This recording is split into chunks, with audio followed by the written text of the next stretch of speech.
Okay, so what is happening here is, because of the combustion of acetylene and oxygen, right, this flame is being produced, right, and this flame is trying to sorry, this flame is trying to melt this parent metal, right, that is what is called the base metal.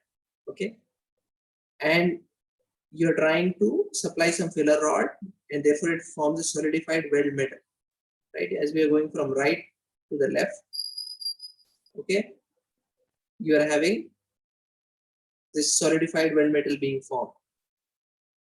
Okay, that may be to join two sheets or two plates. Okay, so that is a typical oxyacetylene welding operation that we are seeing.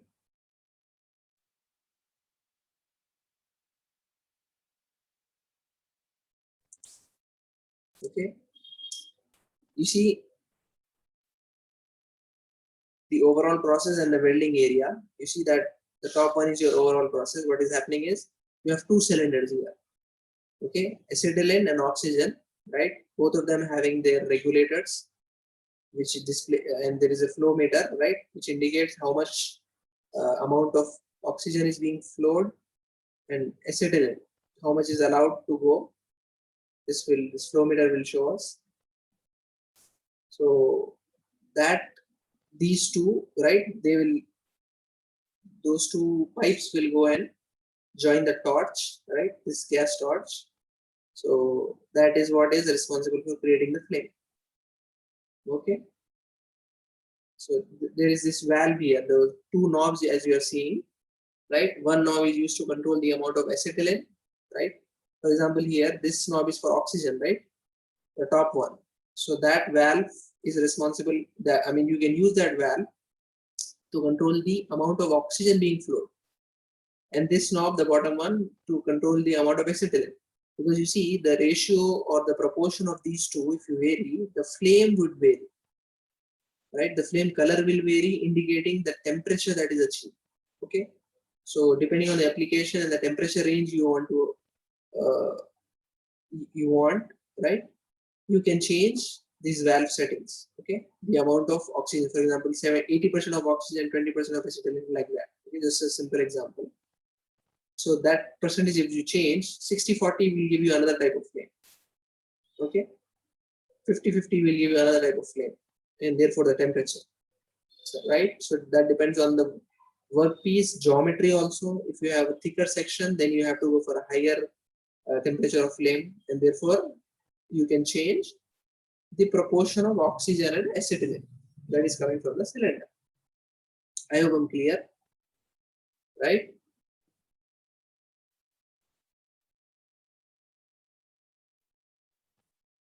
And you see here the welding area, as I have mentioned in the last slide also.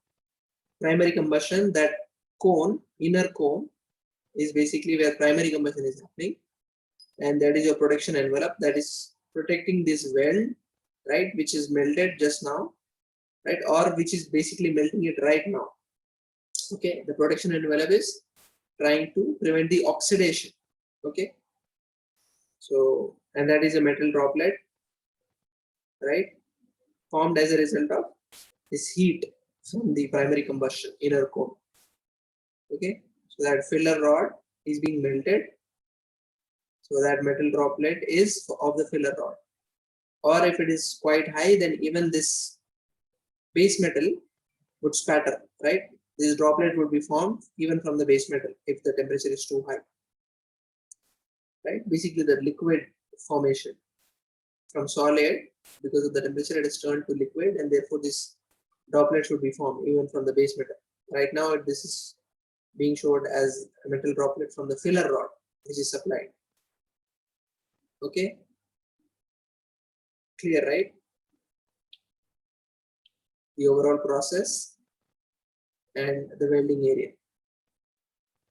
You see, another interesting thing I want to share, that because the amount of oxygen and acetylene is important for this flame. If, for example, 70-30 is required, 70% of oxygen and 30% of acetylene, for example, is required. If, for example, the knob is changed, you don't know that this top knob is oxygen, right? You have changed, like for example, this knob, right? This valve here, the attachment here, it has threads, okay? For you to know, it has threads, right? So you can, using those threads, you can attach this pipe to this cylinder, okay? Here and here. So what I'm trying to show you is these threads which are here, right, which are used to join this hose pipe to this cylinder, right, they have to be joined properly, right? Like for example, this knob should go, and I mean this hose pipe should be at the bottom, for example, standard, so that you can set this oxygen at 70% and acetylene at 30%. So if by mistake that technician or the welder has joined this pipe, okay, this thread here, okay, and this hose pipe there, the threading is there, even this cylinder has thread, this cylinder has threads, right? The hose pipe has threads, this also has threads, this hose pipe also has threads. So instead of joining it here, what if this hose is joined to this cylinder and this hose is joined to that cylinder? What will happen? The proportion would vary. Instead of having 70% oxygen, you will have 70% of acetylene and the remaining the other, right? So to avoid this, you know what is done? Left-handed thread is given on one hose pipe and right-handed thread is given on another hose pipe. So that even though by mistake the welder wants to attach this hose pipe there, it will not attach because of left-handed and right-handed thread combination. Right? Left-handed thread will only go into left-handed thread and right onto right, like that. Okay, just to give you an idea. So that is made so that you have a foolproof design. Okay, this is what we call in mechanical foolproof design. Even a fool is not able to, I mean, when a fool is trying to operate it, he will not be able to operate it unless he does it correctly. Okay, that's what is made sure, foolproof design. So just an interesting, what do you call, concept of foolproof design being implemented here in gas welding, which is very important because if you change the proportion, the temperature will vary and this flame would be too, what do you call, of a very high temperature. If the proportion is out, right, 70-30, instead of having 70 oxygen, if you are having 70 acetylene, this flame would go to a lot of temperature. So that will melt the workpiece and it will, that melt, that it would spatter, right? It is dangerous to the safety of the welder, right? So hazardous. To avoid all of this, you have that foolproof design. Okay, so this becomes very important in this kind of situations.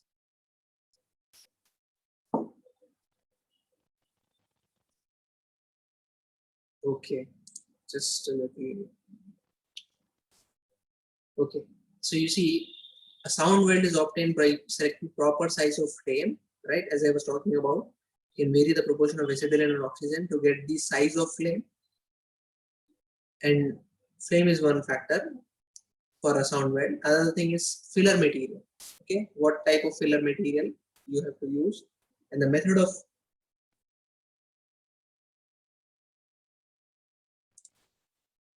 of moving torch, right? How are you moving that torch? That is also important. This becomes very important. I mean, this is basically a factor of a skilled worker, right? If you have a skilled worker, the method of moving the torch would be effective, right? How you are moving that torch, and the skill of the person, right? Skill set of the welder would also be important in getting a sound weld. So the flame, filler material, and method of moving torch. Temperature generated during the process is about 3300 degrees centigrade. So this is that range, almost about 3300 temperature, degree Celsius of temperature is achieved, right? That is quite high, isn't it? For melting metal, especially. So that is why we are using this gas welding. When the metal is fused, oxygen from the atmosphere and the torch combines with molten metal and forms oxides and results in a defective weld, right? So the oxygen from the atmosphere is there present, right? So that will form oxides. When that molten metal is formed, if the protective layer is not there, you have to, you will have oxidation. So you see fluxes are added to the welded metal to remove oxides, right? Fluxes are added. Common fluxes used are made of sodium, potassium, lithium, and borax, right? So that reaction is not there, right? Flux can be applied as paste, powder, liquid, solid coating, or gas, right? That flux is provided on the electrode for your information. If you have seen an electrode, I'll show you. So that the filler rod, for example, you can apply flux on that filler rod. How? Either in paste form or in powder form, or if it is liquid also, solid coating also, right? This is generally made, solid coating, or even gas also. Okay, all this is done, right, to achieve the same purpose, to remove basically to prevent oxidation, right, of the molten metal with the atmospheric air, right? Clear or doubts?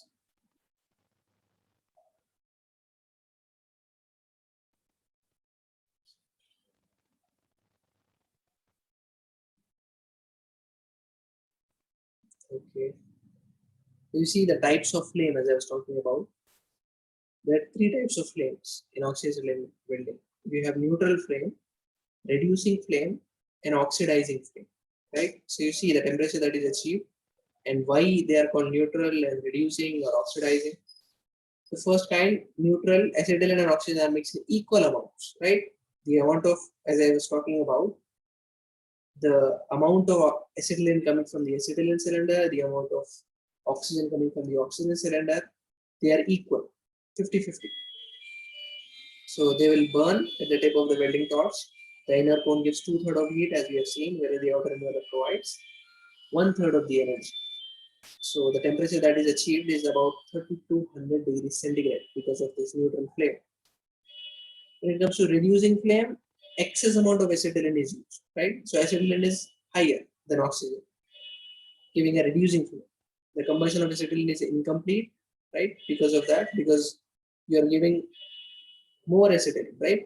And lesser oxygen. So therefore, some acetylene would be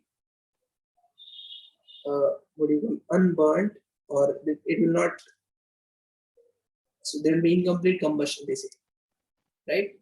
So and the color of that flame becomes green. If you observe on the roadside, that flame, it will be greenish, right? I mean sometimes because of excess amount of acetylene being provided, right? More acetylene, less oxygen will give a reducing flame. That will give a greenish color. So even the color indicates the amount of acetylene and oxygen that is released. So between the inner cone and the outer envelope, right? Good for welding aluminum alloys. High carbon steel, temperature achieved is 3000 degrees centigrade, right? Somewhat lower because there is some amount of acetylene which is not utilized. So that's what gives rise to reducing flame, and the other is oxidizing flame, wherein excess amount of oxygen is used, right? Exactly opposite to your reducing flame, oxidizing in the sense more oxygen, right? Excess amount of oxygen is used, giving an oxidizing flame, good for welding brass. Temperature you see 3400 degrees centigrade because more oxygen is supplied. So temperature achieved is higher, right? You see here three types of flame: neutral flame, reducing flame, and oxidizing. Inner cone you see here. In reducing flame, there is this acetylene feather. Why? because acetylene is in excess.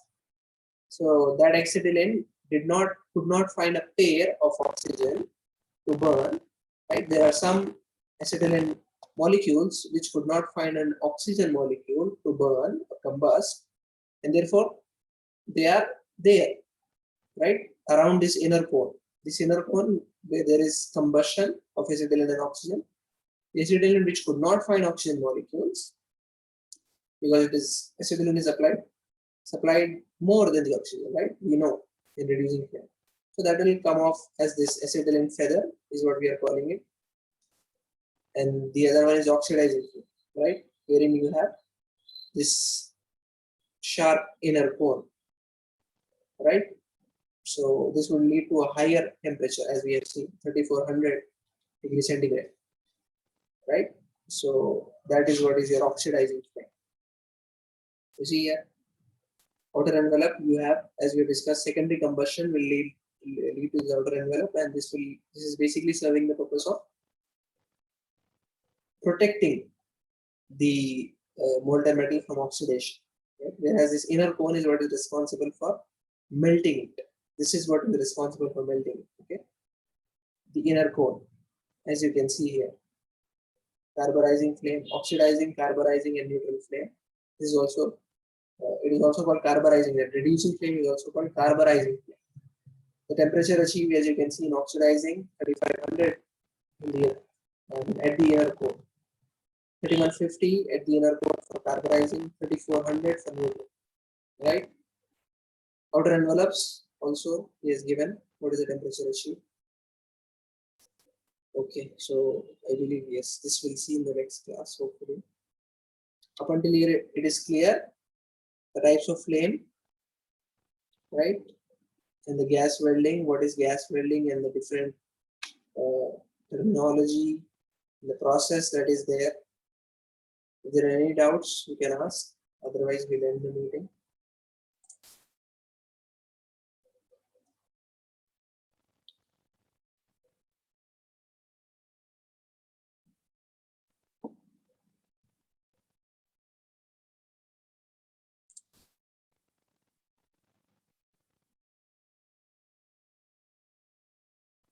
Okay, we'll end the meeting. Thank you.